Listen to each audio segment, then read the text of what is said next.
Olá pessoal, estou aqui de volta para conversar com vocês sobre o nosso programa de pós-graduação em modelagem e evolução geológica, mas obviamente falarei especificamente da nossa linha de pesquisa voltada para a modelagem de processos tectônicos.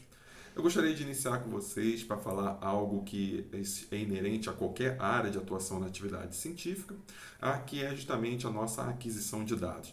Nós necessitamos sempre adquirir dados, transformar esses dados nos nossos resultados e esses resultados nos darão o embasamento para construir os modelos de maneira mais robusta e deixar que esses modelos sejam cada vez menos empossados de erros embutidos, uma vez que trabalhamos com fenômenos que ocorrem na natureza e temos uma dificuldade de nos aproximarmos das condições limites que a natureza nos impõe.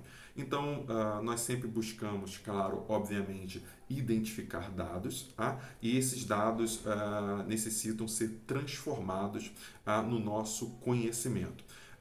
Um dos nossos instrumentos de adquirir dados, obviamente, né, para aqueles que são mais antigos, né, é utilizar a caderneta de campo para adquirir os nossos dados. Nós adquirimos dados no campo, no nosso caso são os nossos afloramentos, e esses nossos afloramentos é o que nos permitem transformar o nosso conhecimento. Então, você pode usar a caderneta de campo, ou se você prefere usar o seu smartphone para adquirir essas informações, também é muito bem-vindo já deixar o dado de maneira digital, de forma que a gente não possa perder a nossa instrumentação.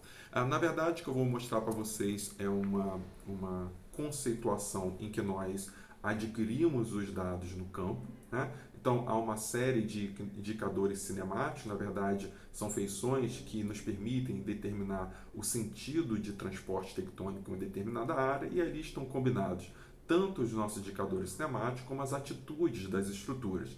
Isso são os dados, né? Esses dados, claro, virarão resultados na maneira que a gente trabalhar isso de forma estatística, usando estereogramas, por exemplo, para construir um padrão estatístico dessas estruturas. Então aqui eu já tenho uma visão baseado na informação que eu observei em um afloramento, e isso já me dá uma resposta sobre aquilo que a área nos propõe.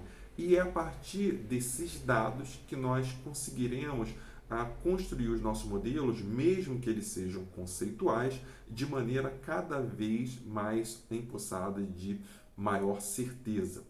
Obviamente, guardadas as devidas proporções dos nossos limites em termos de conhecimento. Então, quando nós saímos desses dados, que são as cadernetas de campo, você pode usar, obviamente, o smartphone, não tem problema nenhum, e elaborar rascunhos que se enquadram ao nosso conhecimento.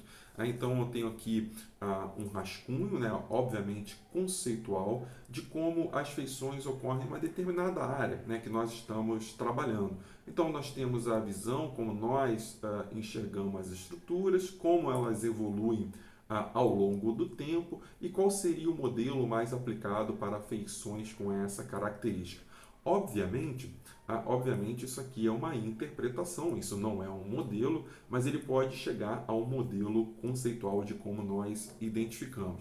Às vezes a gente pode ser mais fiel àquilo que nós identificamos no campo e representar especificamente, né, aquilo que nós estamos identificando. Então temos lá a estrutura geológica, como ela é bem identificada, os dados, né, dessa estrutura geológica, que permite a atitude de alguns elementos, e a representação deles de maneira que sejamos capazes de identificar. Eu posso extrair essas feições, extrair essas feições para construir aquilo que nós chamamos de modelo. Os modelos, eles podem ser, obviamente, conceituais, como nós entendemos que eles ocorrem na natureza, porque nós extraímos informações de um afloramento e aquilo pertence a uma figura maior em determinadas escalas. E aí nós podemos construir o nosso conceito de como uma área evolui estruturalmente e elaborar feições que são, na verdade, ilustrações, né, de como entendemos que as feições ocorrem, né, em uma determinada área. Obviamente, né, uma feição como essa, um tipo de dobramento, ela só é construída porque afloramentos permitem que enxerguemos dobras com essas características.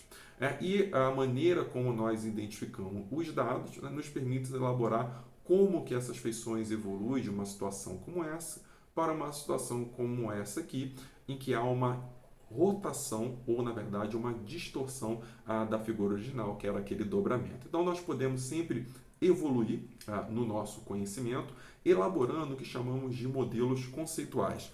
Qual é o nosso objetivo? É sair desses modelos conceituais, como nós entendemos e interpretamos as estruturas, para construir os modelos, seja eles de forma análoga, em caixas de areia, ou de maneira numérica computacional.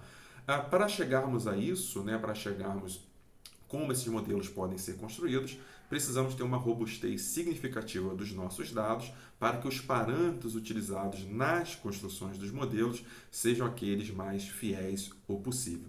Então é isso, pessoal. Nós temos alternativas, né, para desenvolver alguns trabalhos e a ideia é cada vez mais a gente adquirir dados, elaborar a nossa visão sobre o que aqueles dados representam e como poderemos construir os nossos modelos de maneira mais efetiva, que representem com maior qualidade aquilo que ocorre na natureza.